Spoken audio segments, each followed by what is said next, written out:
Welcome back to the Titanium Hanger. Happy Friday, everybody. Hope everybody's doing well today. Today I want to talk to you about a concept of failure. It's okay to fail. In fact, in a lot of cases, you're not going to achieve success unless you learn from said failures. We'll talk a little bit about that.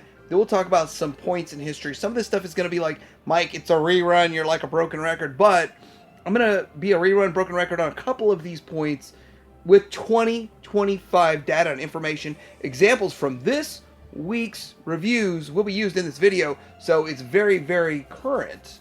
Not just talking about the past to talk about the past, but to see how it's impacting our current situation of collecting and the companies that are putting out these Transformers these days.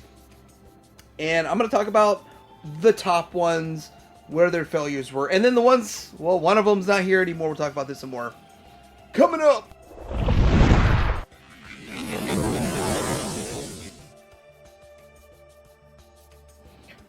All right, first of all, I just want to quickly talk about failure. I did not even look for this. It actually just showed up for me, and I was like, hey, that's the perfect little screen to show failure. Failure, and they just broke it down by the letter. Fail, acknowledge, investigate, learn, understand, realign, and evolve. Basically, it's just teaching you that you're going to learn from your mistakes, learn from your failures.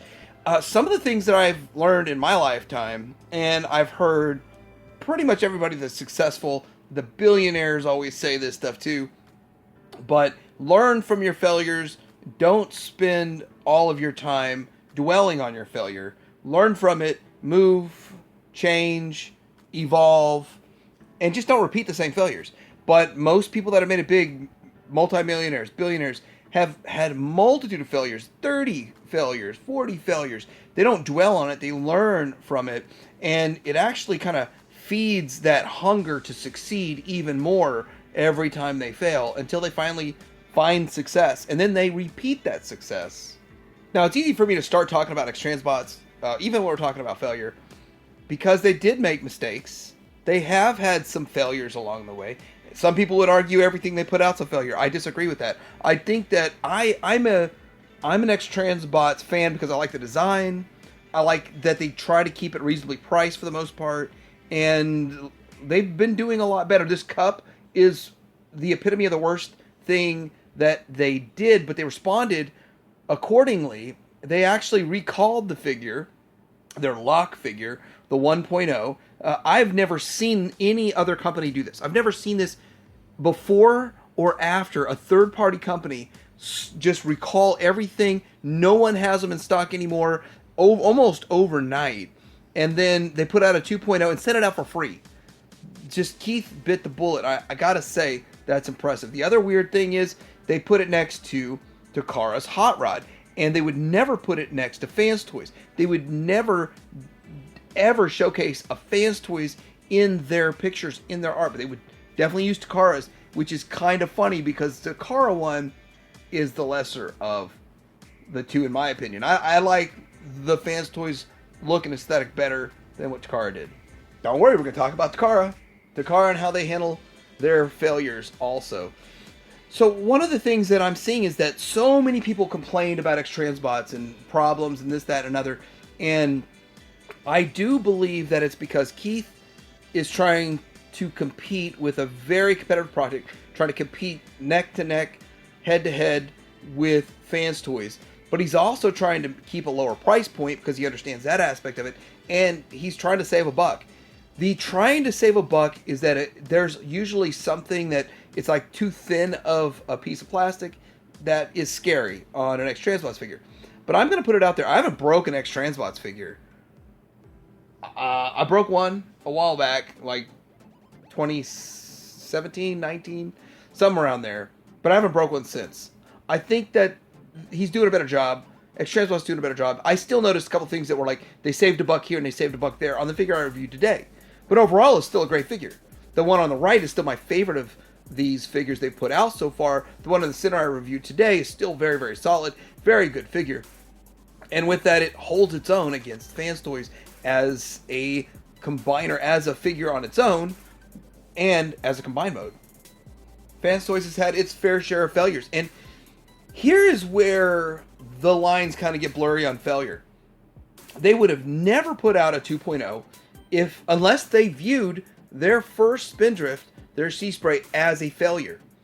And I'm going to put this out here too, and this is going to bother some people, but I mean, I say it and it always bothers people, but it still gets said. It's got to get said. 2.0 looks good, but it's still a failure. It still did not beat X-Transbots. From their aspect, from their thought process, they want to beat X-Transbots. It's not even about X-Transbots. They want to be the best. They're going to use the same tactics they've used on X-Transbots and everyone else, and to a point, Takara, to a point, but they're going to use all those same tactics no matter who it is, because they're starting to do that with other companies now. But with this is kind of an example where X-Transbots still won, in my opinion, the one on the right, and in everyone else's opinion, because you can still get Spindrift 2.0 for $100. It's the only mini-bot, aside from the characters that are repaints, like Tailgate and all those. Those don't really command a lot on the secondary market because of the fact they're not top-tier characters. He's a top-tier character, as in he's the only one of this color variation in this mode here. So with that, still be able to get it very easily for $100. I think they view it as a failure. I think Fans Toy Sovereign's a great figure, and I don't ever want to buy another Galvatron again, except now X-Transbots has got a cartoon drawing of theirs. Mike, it's called a Digibash. Yeah, they do a Digibash. It's a render, and then it's a Digibash. Okay, a render Digibash of X-Transbots. Haven't heard anything on that project, but Fans Toys Sovereign was the most sought after one, but I had the DX9 version. I thought, why would I buy another Galvatron? Why would I buy another one when the one I have is fine and it actually has a better alt mode? Well, the thing is that after a while, and looking at pictures and hearing people talk about it, I picked one of these up, and I do like it better than DX9. They both have pluses and minuses, but it's funny too that now we get this 2.0. Now, I've already heard the arguments on this. People say, oh, no, they're just evolving and getting better. What's wrong with them not wanting to put out a better figure? They should want to put out a better version of it. But there's still like 40 other characters that still need to come. So you're just going to keep remaking this. This is a Takara or a Hasbro move, not a third party, not a Fans Toys X-Transbots MMC move. You don't just remake it. I mean, most of those companies just use that same old mold and make it with 12 different color variations. But they're wanting to put out a whole different one. I think it does look better. The 2.0 does look better. I mean, you've had, 7 years to make it better, right? But it's $20, $30 better. Not a whole other $250 repurchase better, in my opinion. And the reason I wanted to jump on X-Transbots one is because they've never made one before. X-Transbots is even talking about making a 2.0 of their Polyon or their Megatron, which actually I think a Megatron from Fans Toys or X-Transbots is more needed in the market than a Galvatron. But I hate to say this. I wouldn't do it with any other toy line, but Masterpiece Transformers, I'm getting both of their Galvatrons. I have to. I'm going to go ahead and say this, that I think Fans Toys has contributed to the reason that Takara is more or less out of the Masterpiece game. I'm going to just say that. Fans Toys does a great job. They take a lot of pride in their work. They're petty at times, but they do put out a great product. And I believe X-Transbots does a great job, puts out a great product, but pinches too many pennies too often is where they run into trouble. Takara themselves are the premier price point. They are the creme de la creme, and they always sell out. But somewhere deep down they know their product just isn't better than what's out there. They are no longer the top tier Masterpiece company, and they're trying to make affordable options for people. Not because they care about the community, and just understand that. They're wanting to make more affordable options instead of $450 Optimus Prime. A $260 Skyfire. It's a great option there. And they still have the catalog of Masterpiece characters put out that they've already made, and they can just recolor them and put them back out and all that kind of stuff. But they caught so much crud over their Bumblebee, and guess what? That Bumblebee sold out and was selling for $300. So, I mean, I got to tell you, the market still demanded this, but the final nail in the coffin from them doing Masterpiece seemed to be the parkour. Parkour was just so much better than their Bumblebee. And you're comparing parkour is red, and this is yellow. You're comparing apples to lemons. But, oh man, that might just hit the nail on the head, right? And also, I do not like their Ironhide. I never did. It's kind of like release after release after release. They're not bad figures. Takara still makes great figures. But the Trailbreaker, in my opinion, was backseat to the Fans Toys one. And the X-Transbots one was good, but it's at this point started to get really dated. And then everything else, there's like 6 of these that you could choose from. You can go back and see all the other ones. But with that, the Fans Toys one wins. It just seemed like, in my mind as a consumer, I'm looking at this and I'm saying, you know, it just feels like Takara used to be the king, and Fans Toys is one-upping them every time. And then Fans Toys kind of went around it and didn't even call it a Fans Toys item. They called it something else. Their Outrider was something else. And it was strange because they debranded it. And there had to be something with this, because Fans Toys debranded the box. They didn't even make up like a Perfect Fusion or any of that kind of stuff, or Fantastic Model. They just put it out as Outrider. It's just Outrider. And it was really weird how they did it. But I'll go on record. I like Fans Toys Trailbreaker better, but I like Takara's Hoist better than Fans Toys Hoist, which says a lot. And I really, the MPG stuff doesn't always do it for me. I passed on the Trainbots, although I'm actually looking forward to the QQT Trainbots because they're going to be small, and I can have a Trainbot set and be fine and happy. I would love to have a vintage one now. I mean, I would love someone to do a KO vintage one. Well, that'd be awesome. But anyhow, this Trainbot situation was ridiculous. $200 each, and Moon Studio destroyed them. I mean, Moon Studio ate their lunch. These figures look okay in a render, but there's ultra kibbly, just not the greatest thing. And the Moon Studio ones are a lot of pain to transform. I saw that. I'm glad I dodged that bullet in the way. Plus, where am I going to put that giant thing? But that's what she said. This direction that they're going with MPG is got me a little confused, but I kind of feel like MPG is G1 plus. Like what G1 should have been if we got our dreams to come true as 6-year-old. When we were 6 or 8, our dreams of having it sort of walk off the cartoon, but still be the toy. Or the toy we got have more articulation.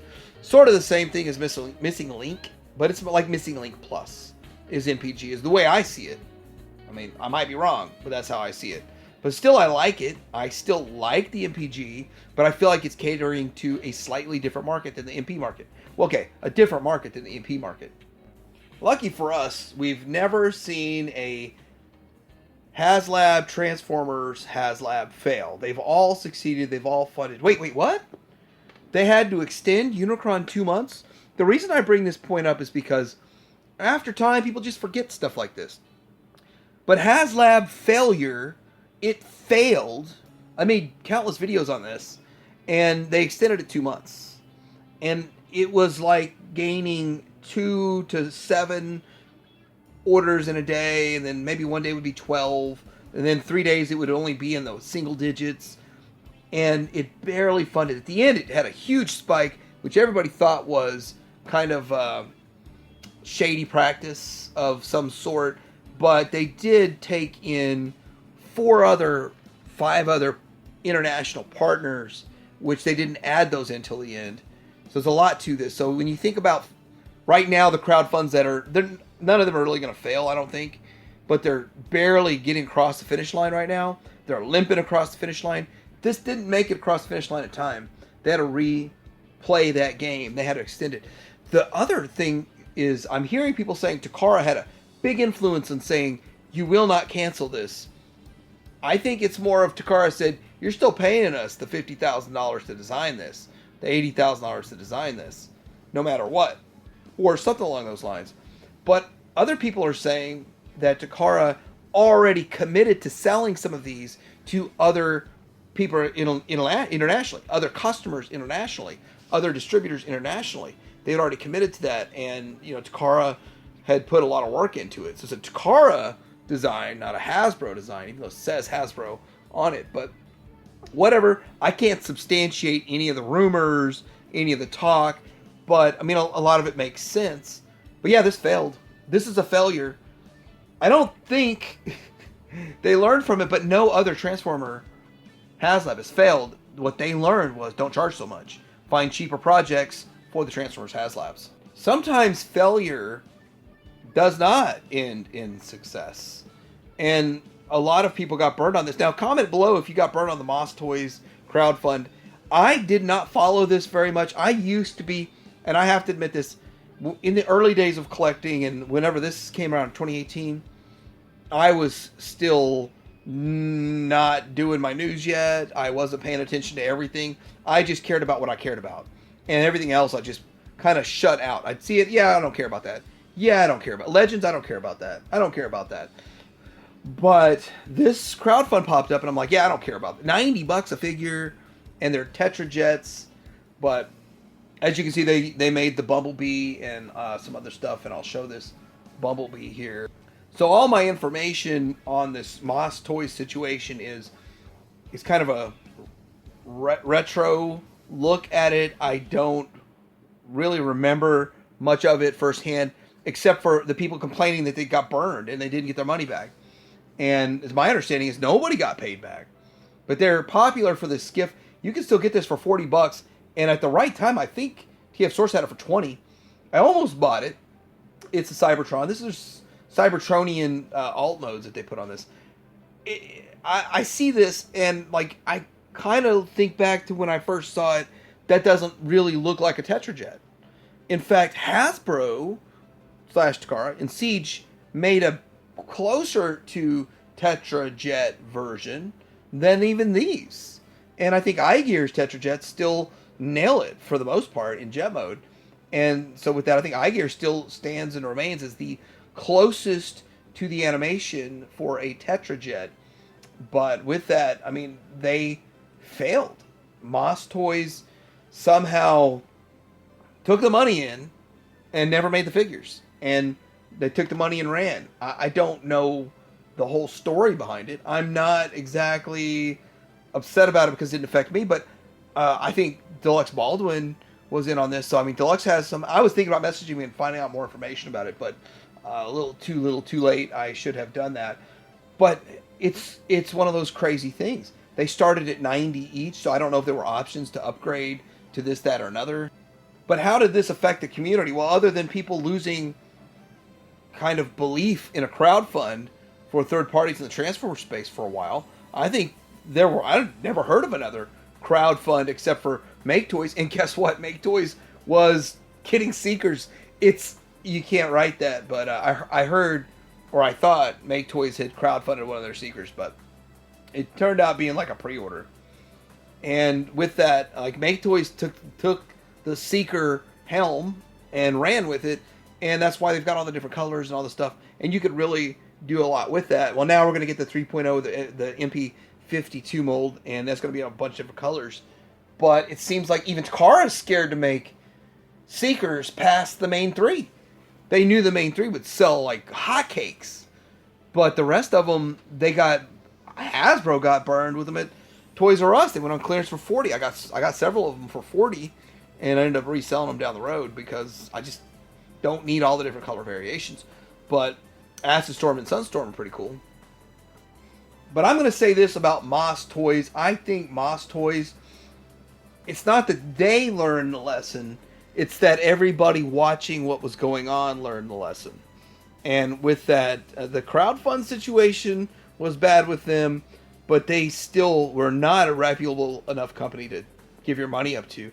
Just like there's a company in the UK that's making some RoboCop figures, just the villains, and I wasn't going to give them any of my money. BBTS backed it, supported it, and took all of the risk off of the consumer, and that's going to make that successful. And if it fails, I don't lose $1. Now for the fun part, I'm curious, what other failures do you think that Masterpiece, Transformers companies, Takara, on into anyone else out there, iGear, Possible Toys, any of them that have failed, what lessons do you think they learned from their failures? And with that, what have you learned from failing at collecting? Because that's a whole other topic. I'm talking about the companies. There's another topic about talking about the collectors that have made failures, bad purchases. There's a lot of failures. Put all that down below. I'll have a 2.0 video probably in 6 months. Tell you to hang her out.